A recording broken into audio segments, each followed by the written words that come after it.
Clamshells usually aren't your friend, but they are popular. So I'm going to explain why and what to do instead. So come on the floor, lie down with me. We're going to do a little comparison. We're first going to do a clamshell, and then I'm going to show you what I like to do instead later. And we're going to compare the two. So in this, we want to move really slowly so we can really notice where the initiating comes from. We want it to come from here, the glute medius. Right there on the outside of the hip that I'm touching. What do you feel? Now I'm going to check for the hip flexors, so move your hand to the front of the hip. This is where I'm primarily feeling it. Hip flexors and in the quads. Where do you feel it? Some people feel it in piriformis, a deep glute muscle, or in the low back even. So where did you feel it the most? If you didn't feel that glute medius, that muscle on the very side of the hip, was the star of the show, like clearly the main character, then you're reinforcing a pain pattern.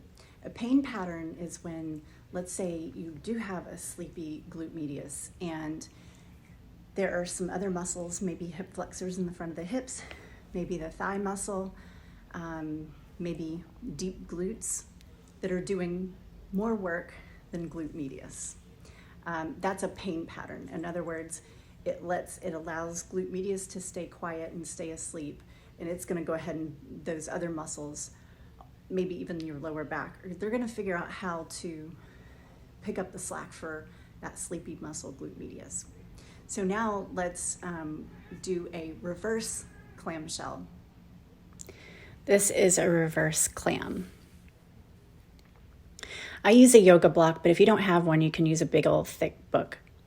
I'm putting my toes down on the floor, but I've got my heel up here on this left foot, and I've got this left knee into the block. Now, if you had your left leg on top before, you want to put your left leg on the bottom this time. If you had your right on the top, you want to put the right on the bottom. Now, again, this is where we want to feel it. We want to feel it in glute medius, and glute medius is probably going to be the star of the show here. So that's what we're kind of developing. So when we push the knee and the toes down, we want to feel it not here, just on the outside of the hip, only. And if I'm having trouble feeling it there, I'm going to use less effort. So you might be using less effort than you need to, or than you think you should. Let's say that. So what did you feel that time? Did you feel it more on the outside of the hip? I certainly did, like by a ton. And so if that's true for you, then consider doing a reverse clam instead of a clamshell. Let me know how it went for you in the comments, and let me know if you have questions. I'll see you again soon.